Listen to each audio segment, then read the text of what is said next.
Bom, irmãos, então aqui, ó, vocês estão vendo aqui, a gente vai falar sobre os 161 anos da Igreja Presbiteriana do Brasil, que é um período que nós, no mês de agosto, né, nós temos aí a alegria de celebrar mais um ano de vida da nossa igreja, e no dia 12 de agosto de 1859. E é interessante pensar, né, por que que o mês de agosto, que é o aniversário da igreja, é o mês de missões? Por conta, né, do nosso missionário, o reverendo Simonton, ele recebendo o chamado de Deus para esse trabalho específico no Brasil, ele foi encaminhado pela junta missionária da igreja dele para trazer a mensagem do evangelho aqui para o nosso país. Então, por que que o mês do aniversário da igreja é o mês de missões? Porque nós somos frutos desse trabalho missionário, né, do reverendo Simonton. Então, é muito especial que a gente lembre disso, né? Nós somos aqui a IPB, os 161 anos, ele iniciou-se graças ao trabalho de um missionário. Então, ele respondeu o chamado de Deus, né? Essa comissão que Jesus nos deu para anunciar a salvação às almas perdidas, como nós éramos antes de conhecer o Evangelho de Jesus Cristo. Então, aos 26 anos de idade, ele veio aqui para o Brasil para trazer a mensagem do Evangelho.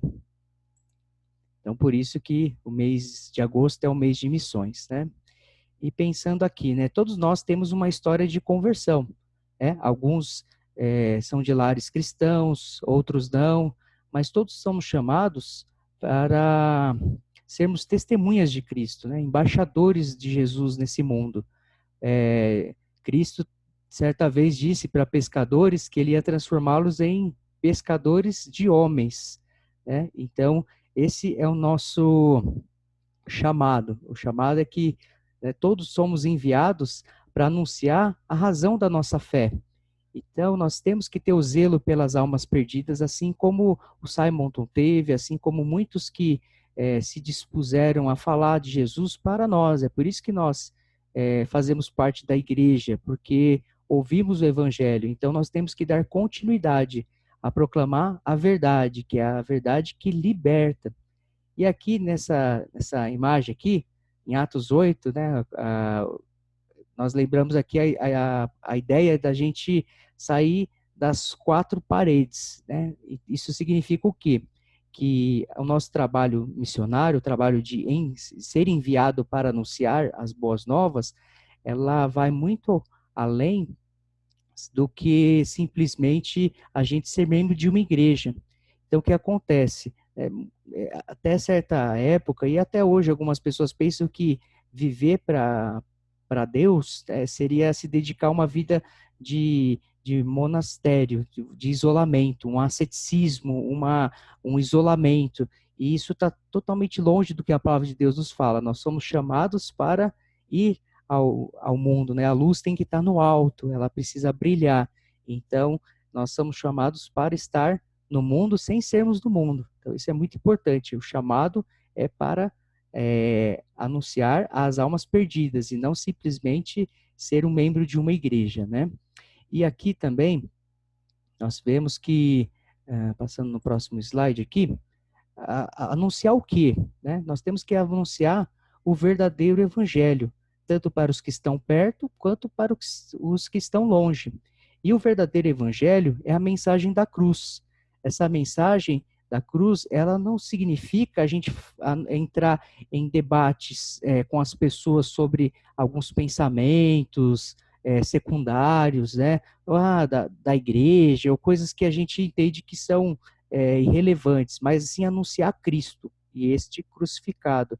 Então, qual é a mensagem do Evangelho que nós temos que anunciar? É a mensagem que Deus, que é o Criador dos céus e da terra, fez o homem, a sua imagem, a sua semelhança, por amor a nós, enviou seu Filho a morrer numa cruz para receber o castigo dos nossos pecados. Então, nós somos pecadores, herdamos o pecado de Adão e de Eva, nós cometemos pecado e o salário do pecado é a morte.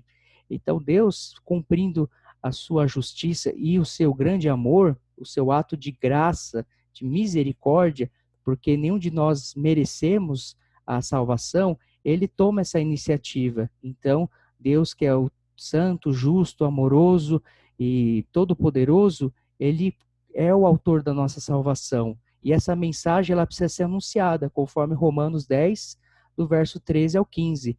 Porque todo aquele que invocar o nome do Senhor será salvo. Como, pois, invocarão aquele em que não creram? E como crerão naquele de quem não ouviram falar? E como ouvirão se não houve quem pregue? E como pregarão se não forem enviados?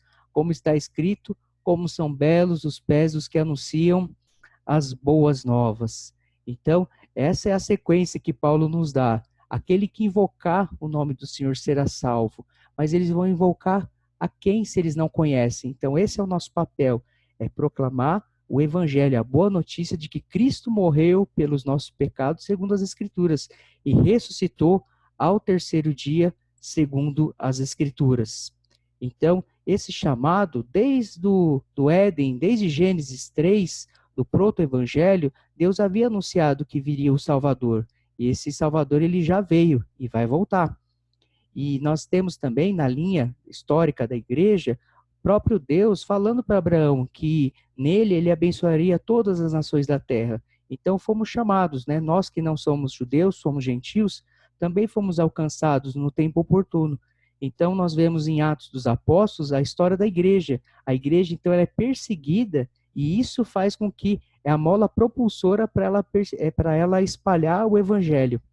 Então o evangelho ele foi, né, de Jerusalém, Judéia, Samaria, até os confins da terra. Então nós estamos na parte dos confins da terra, a parte maior, né? Essa parte ainda não terminou, por isso que a missão ainda continua.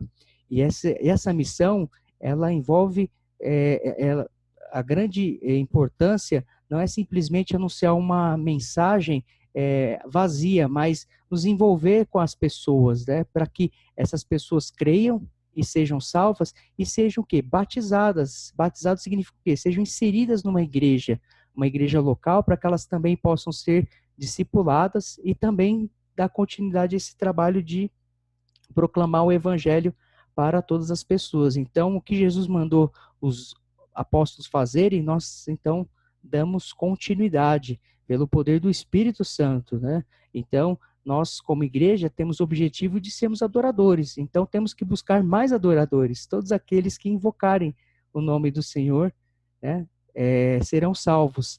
Então, nosso papel é anunciar. Nosso papel não é mudar coração de ninguém. Isso é o trabalho do Espírito Santo, né?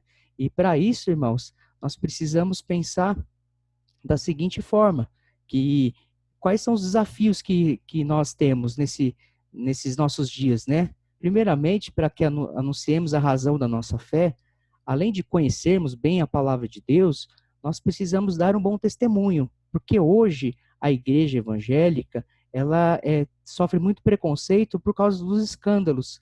Então, se eu não fosse crente, eu dificilmente ia numa igreja, porque a igreja, as pessoas têm aquela ideia, o pessoal vai roubar, ou então o pessoal é fanático, é estelionato, aquela gritaria. Então, tem esse preconceito. Essa é uma das barreiras que nós enfrentamos. A outra é a visão dos neopentecostais, né? A ideia do misticismo, a ideia de que não é só pela palavra de Deus, nós temos que buscar coisas além da palavra para nos encontrarmos com Deus de fato, né? Então a gente tem uma missão de evangelizar os próprios evangélicos, né?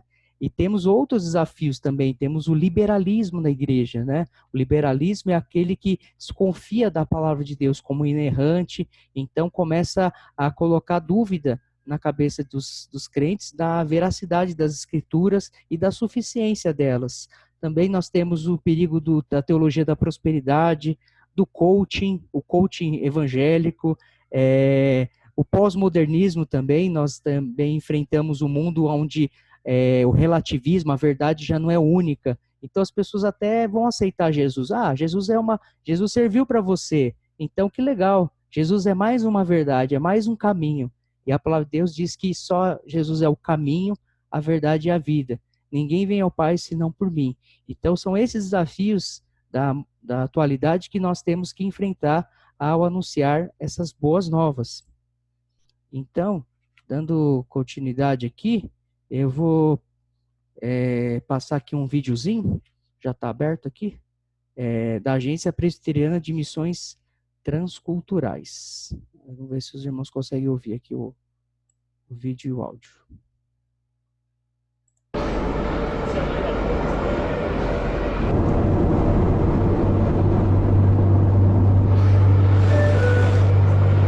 Existe um propósito que nos move e que conecta nossos atos mais sinceros. Existe uma história que vivemos para contar. Cada um escuta o sussurro que vem do diretor e traça o roteiro passo por passo, se apegando na esperança que está viva.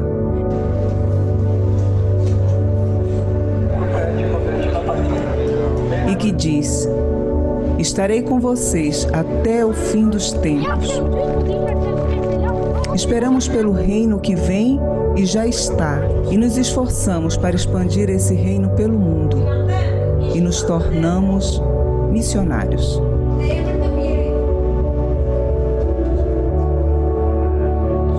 A PMT se posicionando estrategicamente para proclamar o Evangelho de Cristo.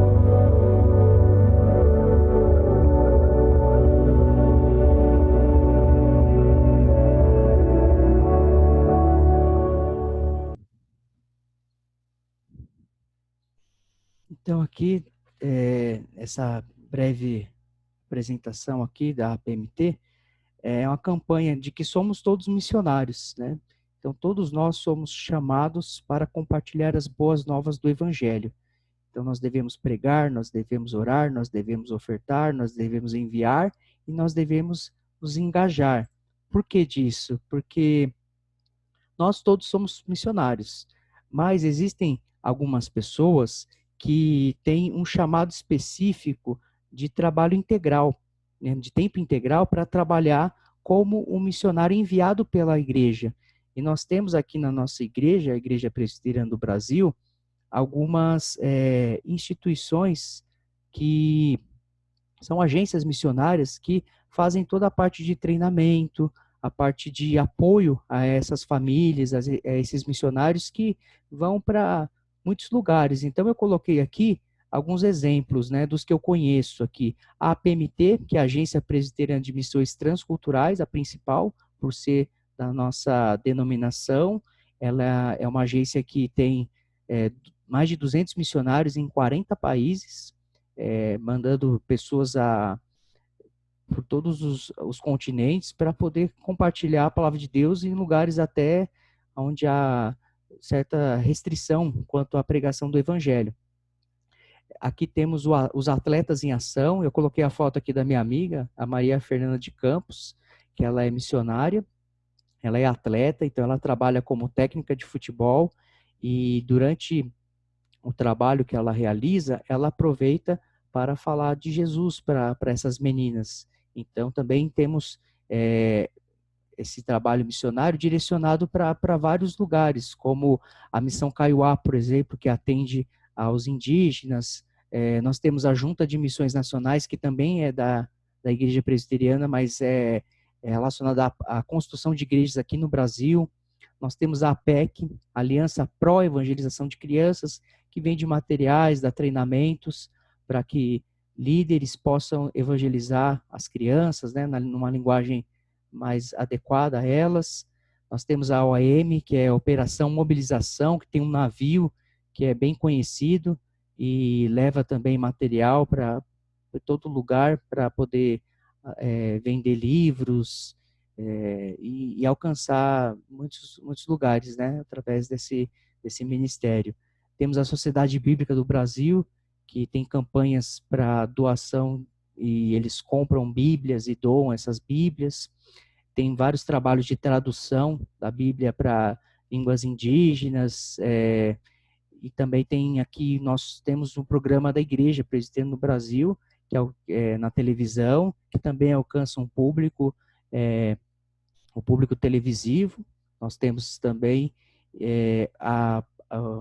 essa agência da Portas Abertas, que essa aqui ela tem um papel de apoiar os cristãos perseguidos. Então, muitos missionários, eles estão em lugares onde existe uma perseguição muito forte quanto ao cristianismo. Então, nesse cenário, nós temos muitas agências que têm que trabalham apoiando esses missionários de tempo integral. Só que o que acontece? Nós, vou voltar aqui a apresentação, o que acontece? Elas dependem do apoio das igrejas, principalmente, né? Tanto do envio de missionários, quanto a parte de sustento, a parte da oração, a parte do engajamento. Então, esse é o objetivo nosso aqui, aproveitar essa data, né, do mês de agosto, mês de missões, e que a gente possa iniciar um trabalho de conscientização, um trabalho que a gente possa participar, não como um espectador, mas sim como um missionário mesmo, não de tempo integral, mas alguém que entende que somos chamados a compartilhar essa mensagem que nós também recebemos. Então, aí eu gostaria desse instante, eu vou passar a palavra para os irmãos, para a gente comentar algo a respeito do que foi falado, e em seguida nós podemos também orar, em específico pelos missionários aqui, pela igreja perseguida, e por todo esse trabalho dessas agências que têm sido tão relevantes aí para levar o evangelho a lugares tão difíceis, né, e tão distantes do nosso, né?